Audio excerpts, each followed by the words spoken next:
Benvidos a Santiago Si. Hoxe imos falar de paxaros, ou poderíamos falar de toda esa xente que ás veces dun xeito metafórico como Ícaro, non? Que querían voar e entón queren ao final acadar un soño. Este home, non sei que punto ten de soñador, si ten algo de paxaro ou de home que quere voar. Imos falar cun editor, con Alejandro Tobar, que é o responsable de Hugin e Munin. Benvido, Alejandro. Hola, Carlos. Canto tes de soñador? Home, teño de soñador, pero concretamente nisto é un proxecto moi pegado á terra e non é unha soñación absoluta. Hoxe en día, montar unha editorial non ten nada de ensoñación? En galego? Sí, en galego. Claro, si puntualizamos ainda vamos a cousa vai se complicando. Sí, vai ser complicado. Sí que ten de ensoñación, pero se un fai os cálculos e sabe o que quere vender, o que quere facer, e ten moi clara a cousa, creo que aí vai perdendo a ensoñación e ponse a parte de realismo. E no noso caso é realismo en tanto que levamos 4 anos e vai funcionando e cada vez temos máis suscriptores e máis vendas. Levades 4 anos ca editorial. A min chama moito atención da vosa editorial porque penso do catálogo da vosa editorial porque penso que é un catálogo a descubrir.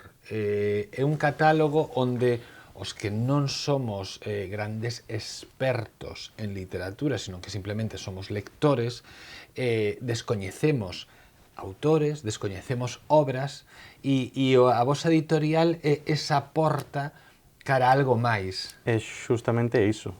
Aquí hai unha confianza lector-editor, nos sacamos 2 obras cada 3 meses. Efectivamente, penso que tamén hai que gañala, non? Pero o selo é confianza.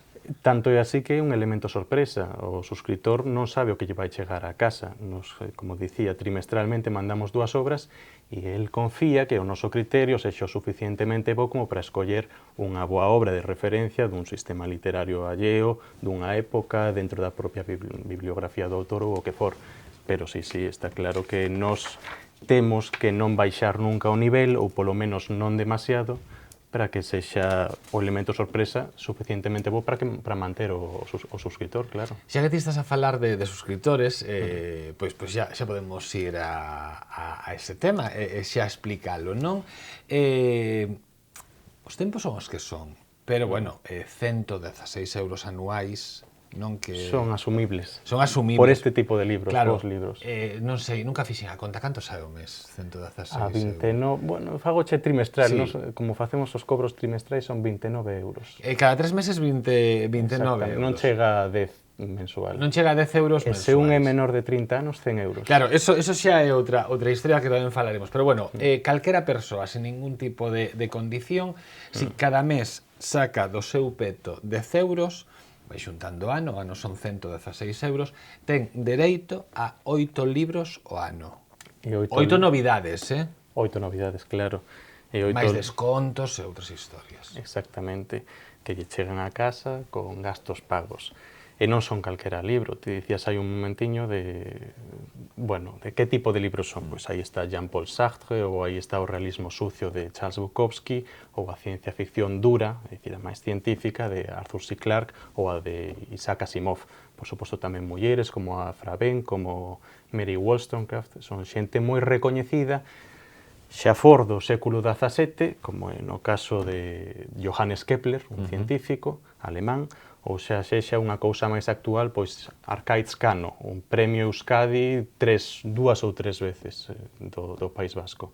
E iso é o que traemos. E a xente non ten medo de primeiras a que a literatura sexa como unha literatura de tan alta calidade que sexa allea ao lector medio?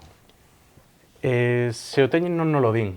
En todo caso, nos tratamos de facer un equilibrio. Cando lle pos a un lector este libro de Thomas Hardy, que é unha obra mestra da literatura inglesa, son 500 páxinas, pois o carón ten que ir un libro moito máis liviano.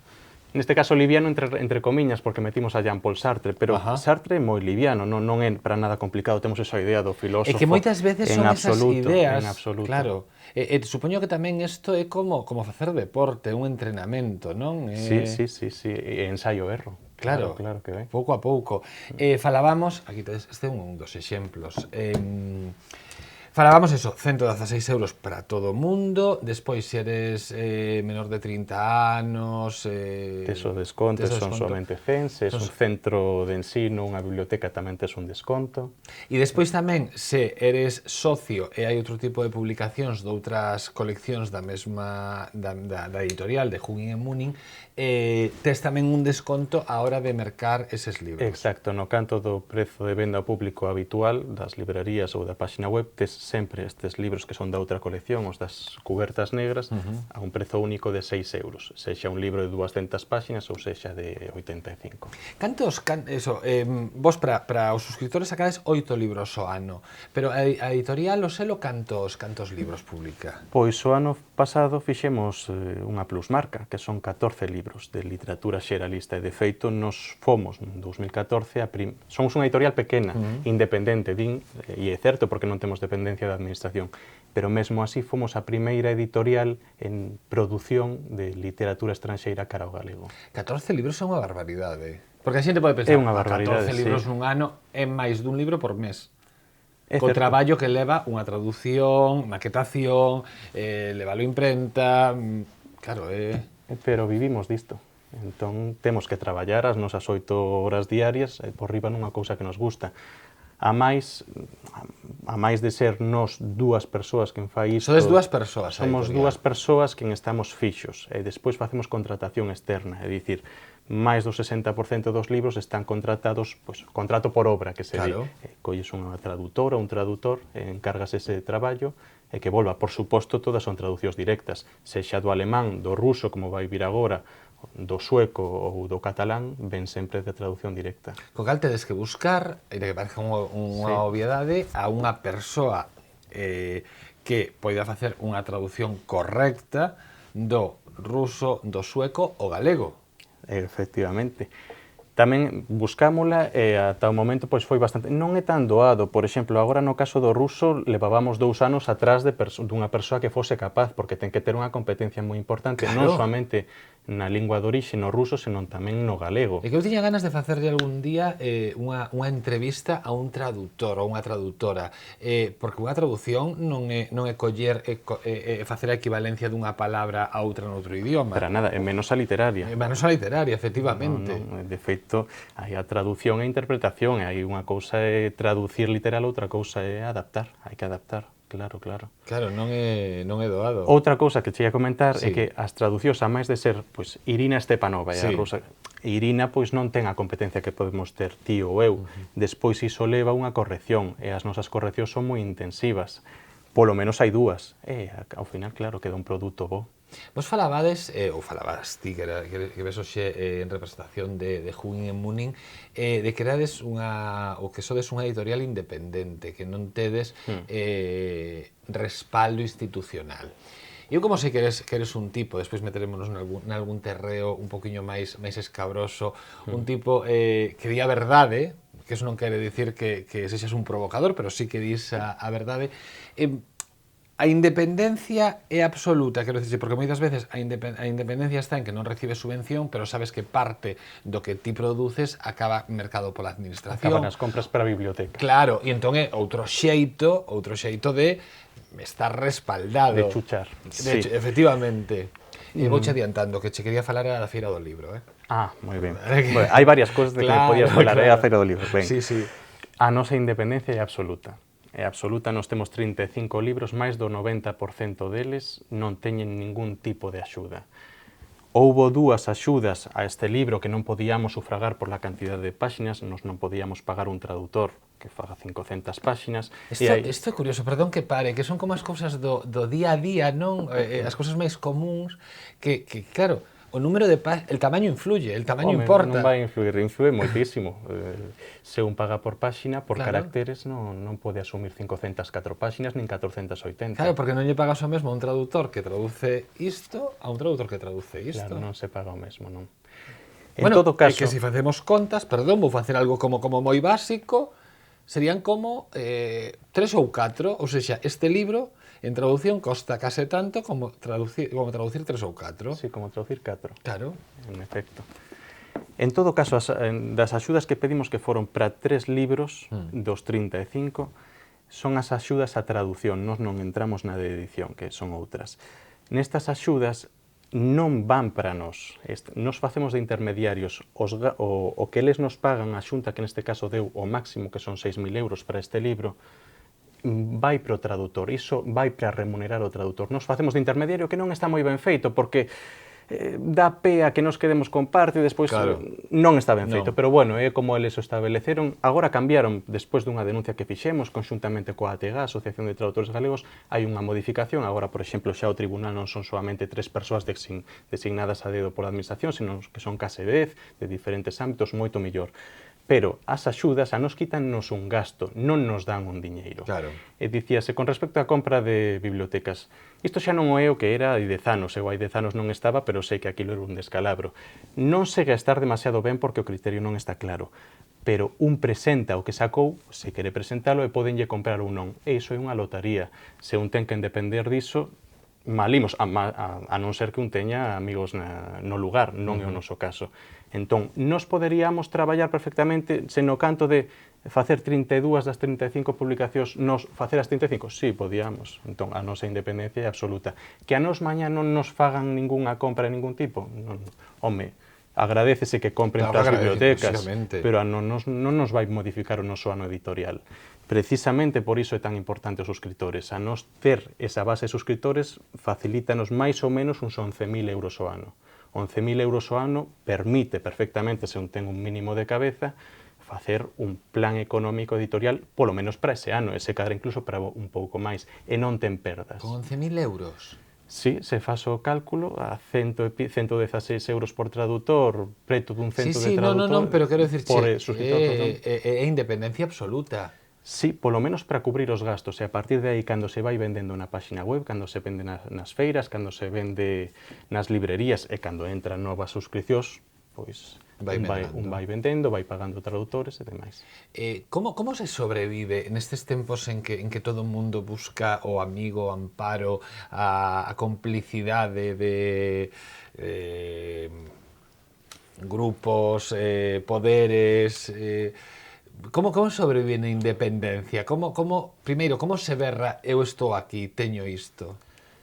Bueno, antes dicías, facedes moitos libros? Sí, pois traballando moito. Nos traballamos moito. Parece que estou pecando aquí de falta de humildade, pero é certo. Si é o que facedes, é o que tens que contar, claro. Hai que ser constante. Sen a constancia non funciona. E logo, no noso caso, aquí en Compostela, temos a sorte de que somos varias editoriais con características de pequena empresa. Sí. E nos xuntámonos nunha cousa que se chama Editores de Compostela, que polo momento non temos nin CIF nin nada, é unha cousa un pouco de amizades, pero estamos ali Alvarellos, Positivas, Urco, Contos Extraños, Nos e tamén agora Sotelo Blanco. Bueno, pois con iso puidemos ir... O que pasa que, bueno, aí ainda que todas tedes en común a independencia, aí os nenos pequenos sodes Urco, Contos Extraños e vos. Sí, claro, sí. porque Alvarellos e Positivas xa levan, claro, é certo, ou Sotelo Blanco. E de feito, o pouco que temos en común é que somos pequenos, porque outra cousa, o que saque Alvarellos co que saco eu, pois non ten nada que ver. Bueno, ou Positivas, por exemplo. Ou Positivas, ou con poesía, non solamente traballamos novela, narrativa de ficción. Pero iso permítenos, por exemplo, antes preguntábasme pola Feira do Libro, permítenos coller unha caseta e pagar entre os tres. Nos fomos Alvarellos, Positivas e máis nós. Pois no canto de pagar os 900 euros que lle chega ben, fixemos unha división por 3 e cada quen pagou a súa parte e compartímoslo garigolo.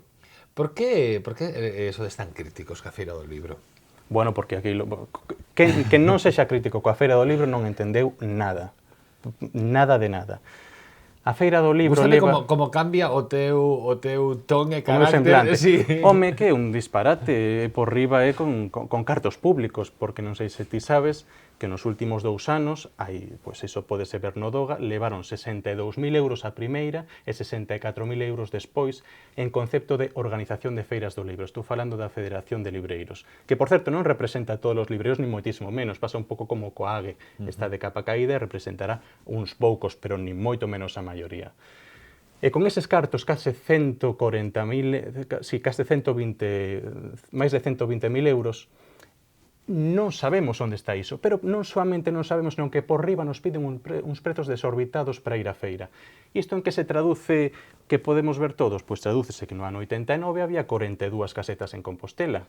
En este ano houve un mínimo histórico e iso contando con que unha caseta era do Ministerio de Defensa que se puxo ali moi rimbombante. Bueno, pois houve 11 casetas únicamente. Eu que estaba a pensar, porque o meu papel non é analizar esta situación, pero o único que estaba a pensar era, ti falabas de 11.000 euros, non para todo o ano, no teu caso, no caso da vosa editorial. Claro, se lle quitas 900 para a Feira do Libro, en 11.900 son moitos cartos. Claro, non, nos sós non poderíamos ir, bueno, e ademais que non nos merece en absoluto. E non está o concepto Feira do Libro hoxe en día non está un pouco obsoleto? O concepto que se está a utilizar?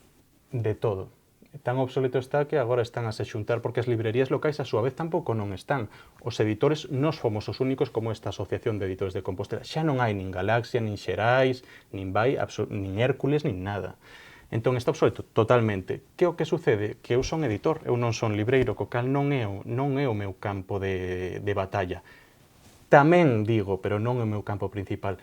Afortunadamente, agora Couceiro, Lila de Lilith, Miranda e outras librerías sei que se están a xuntar, están a ter reunións, creo que de feito hai unha reunión, non sei se mañá ou pasado mañá, para tratar de facer unha cousa distinta ao próximo ano. Eu conto con que nos chamen os editores de aquí, que nos digan, mira, xa temos outra proposta, sacamos esta xente de aquí, que vos parece? Bueno, pois verémolo. O certo é que o libro dinamiza, ti falabas de Couceiro, todo o mundo sabe que neste programa nós temos unha relación moi de preto con Couceiro, pero ia dicir outra cousa, que era que o certo é que cada vez que Couceiro coloca en Cervantes as mesas cos libros, a praza colle outra vida, a praza ten outro...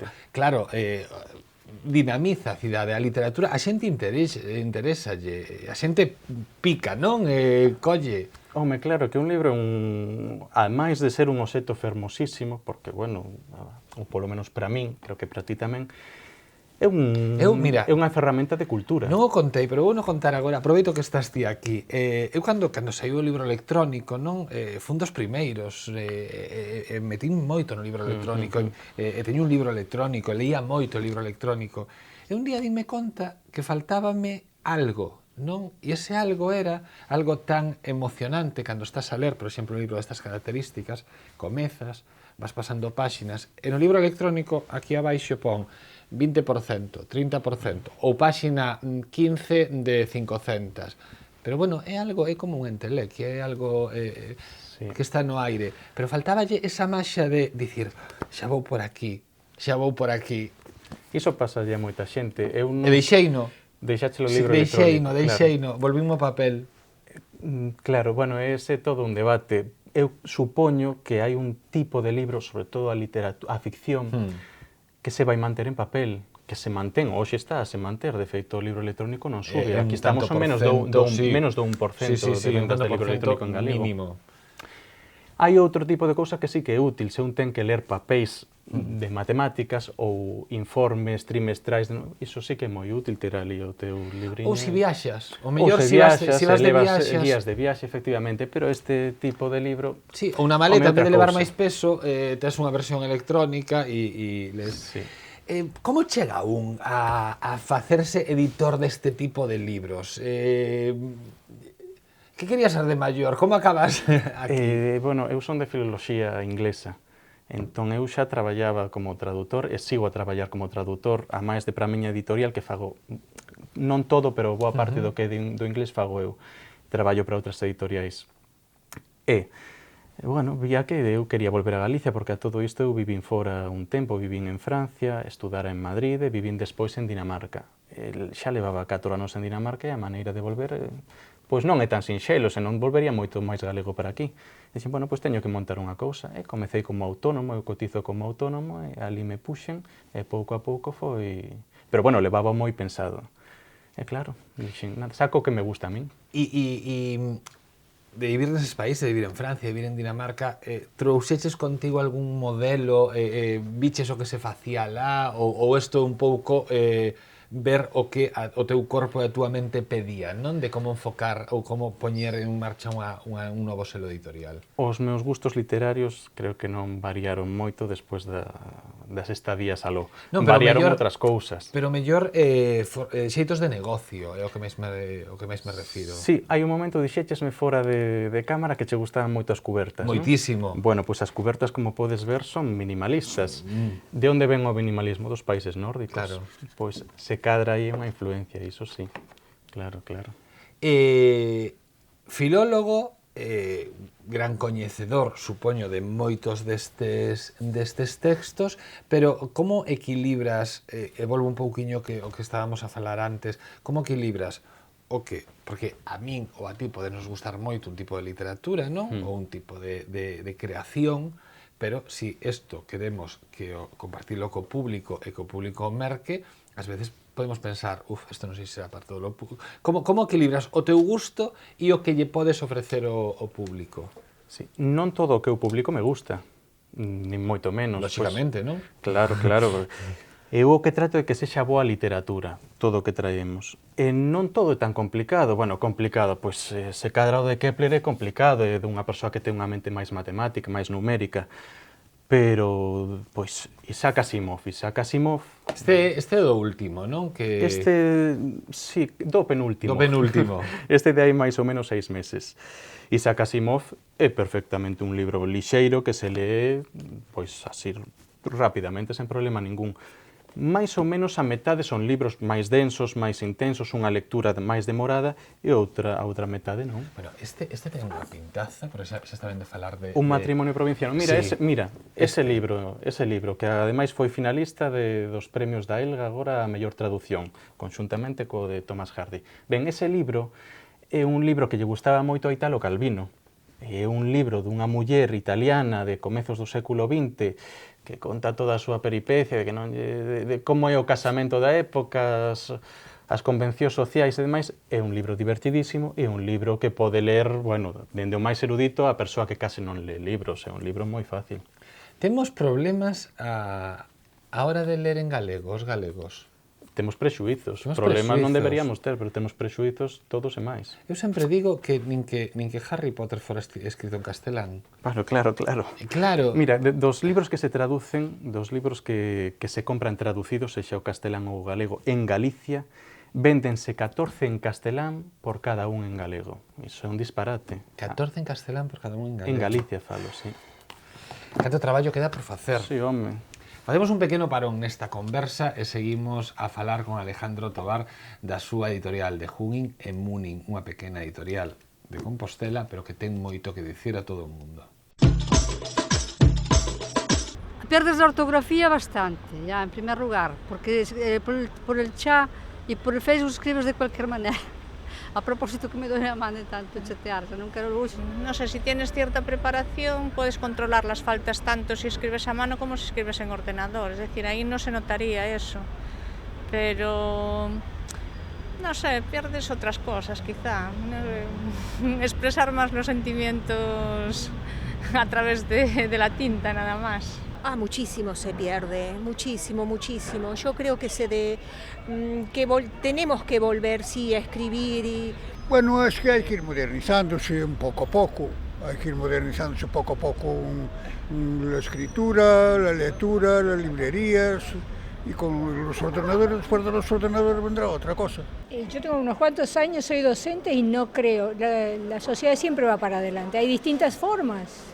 Solamente distintas formas, sino que creo que sí hay algunas palabras que debieran conservarse, pero más que palabras, más que conceptos, los valores, ahí sí, podríamos discutir y hacer juicios de valor. Si no hay formas, son formas. ¿Cómo se comunicaron los primeros hombres? Por supuesto, hoy la gente dice, ¿cómo se van a relacionar? Y no sé cómo se van a relacionar, irán en el camino. Hoxe estamos a falar con Alejandro Tovar da editorial Hungin e Munin, que é unha pequena editorial de Compostela especializada en traducción e en traducir autores clásicos, pero non son os clásicos o que podemos entender de toda a vida polos clásicos. Aquí non traducides a Alejandro Dumas, non? Bueno, poderíamos, pero non é o caso, non o traducimos. Hai un compromiso absoluto neste proxecto. A mí, por exemplo, gustame moito o do software libre. Sí, empregamos software libre, facemos licenzas Creative Commons somente coa atribución de autoría. Sí, hai un compromiso. E, por suposto, comentabasme do galego, hai un compromiso co galego porque, ademais, un país que non ten traducións de fora, pois está coxo. Tamén traballamos a normalización lingüística, claro. E máis, na vosa páxina web hai un apartado que se chama libro de estilo e aí explicades, facedes unha explicación de cal é o voso libro de estilo, sobre todo en estes momentos en que pois hai xente que utiliza unha vertente como máis pegada ao portugués. Outros que seguen a puntuar, a escribir, pois eu que sei, os artigos contraídos o con til. Entón vos facedes como unha explicación de cal é o voso xeito, non? Sí, e o noso xeito é normativo. Nos non atoparás unha cousa aquí que non estea referenciada nunha gramática de referencia ou unha RAC. Sí, facémolo, claro. Somos profesionais, senón non funcionaba isto. Isto non é unha casa de amigos que saquen libros, claro. Unha empresa. É difícil estar comprometido hoxe en día, non? A mí non me resulta nada difícil. Pregunto. Eu creo que non. Eu creo que estar comprometido é simplemente ser realista e ser coherente. Non estar comprometido é non sei que faz aquí. Non entendo eu esa actitude. Cal é o voso perfil de suscritor? O noso perfil de suscritor é maioritariamente de muller. Sí. Comezou, por suposto, como comezan todas as cousas, con perfis dos amigos. Sí. Os primeiros 40 pois eran maioritariamente amigos. E sabemos que funciona porque agora que estamos case no 100 de suscriptores, a maioría deles non temos nin idea de quen son. Entón, como sacou o perfil? Bueno, pois podo dicirche máis ou menos do que sacamos dos datos. Muller é unha persoa, polo xeral, pois lectora. E logo, se teñen esta xente compromiso co galego, non teño nin idea, que non os coñezo, non sei quen son, claro. Falamos antes da suscripción anual a calqueira de nós, 116 euros o ano, máis gastos de envío, teñen dereito a 8 libros, cada trimestre chegan dúas obras, descontos e demais. Se son menores de 30 anos, vais a 16 euros, estamos a falar de 100 euros, e quedábanos o terceiro, que era o dos centros. Sí, cos centros traballamos, bueno, agora pois non sei se temos 5 ou 6 que reciben estes libros. Teñen tamén un desconto, como se fosen menores de 30 anos, e logo teñen outra posibilidade que se un fai dúas suscripcións, unha para a persoa e outra para un centro, dúas suscripcións saen en 188, co cal divide moito o prezo, claro. Como equilibras a túa paixón pola lectura co teu traballo? Porque moitos editores, ou algún editor ten medito, que lee tanto no que está a traballar que ás veces ten que parar para poder desfrutar da lectura, non? Sí, bueno, eu gozo da lectura mesmo cando estou a corrixir. Despois cando digo, mira que ben queda isto, esta frase.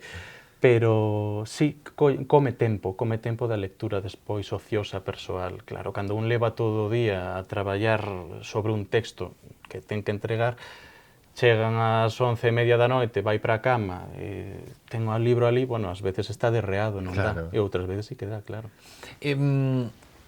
Os vosos libros, moitos deles teñen dereitos de autor. Sí, e comprámolos. Como é mercar uns porque claro, a xente parecenos incrível poder mercar uns dereitos de Asimov ou de Sartre, non? É unha odisea. Cada caso é distinto. Afortunadamente, nós non traballamos con banda ilustrada porque sei que, segundo me contan, é moito máis complicado, pero... Sí? Sí. Aquí un ten que se informar, bueno, por suposto, se está vivo, se non está vivo, se leva máis de 70 ou 80 no caso do Estado español anos morto. E se leva menos dese tempo ou está vivo, hai que compralo. Iso poden telo o propio señor, se vive, un manager, a familia... Perdón, para que vos fagades unha idea, ten que levar máis de 70 ou 80 anos morto. Efectivamente. Co cal, case que nos poñemos en que Oscar Wilde pode ter os dereitos de autor libres neste momento. É o caso, claro. Asimov non os ten. Claro. Entón, con quen? Pois Asimov, no caso, por poñer un exemplo, con quen tivemos que contactar? Pois con señores de Norteamérica.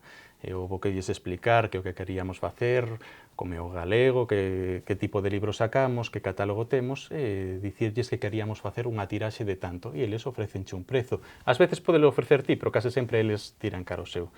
Fanche un prezo que normalmente as nosas tiraxes son reducidas, entón normalmente entre prezo fixo, falamos de sumas, pódese facer de outras maneiras, pero así como traballamos nós, entre 200 e 450 euros o que nos pagamos por traer un libro galego. E podes facer esa tiraxe. E despois, se necesitamos reimprimir, é cando é bo que haxa unha cláusula que o contrato segue nas mesmas condicións para unha segunda impresión. Claro, deixar atado que se teño que se tirar pois 500, 1000 exemplares máis, non ides a dicirme, non, agora págame máis, senón... Sí, en cada caso é distinto. Hai algún caso, por exemplo, Cita con Rama de Arthur C. Clarke, que é outro autor de ciencia ficción, pois compramos ata 1000 exemplares, ou Pasolini, Pier Paolo Pasolini, pois foron amabilísimos e deronnos... No caso de Pasolini, sí. Bueno, amabilísimo. Tamén Pasolini sabía, non sei como son os que levan agora os dereitos, sei que foron moi amables, pero sei que Pasolini sí que tiña unha querencia cara as linguas minoritarias ou linguas oprimidas. Pero bueno, pero ás veces sabes que a coherencia do autor cos herdeiros... Non se dá. Neste caso deuse moi ben, e tanto é así que no canto de nos deixar 500 exemplares deronnos ata 2500. O sea, ti pediches 500 e dixeron... no contrato apareceu 2500 e non era un erro, era a mantenta. Bueno, aí temos que facer reimpresión, temos a posibilidade de facelas sen ter que renovar o contrato de dereitos. Dá alegrías, non? Dá alegrías, dá alegrías. E ti no fondo pareces un home feliz.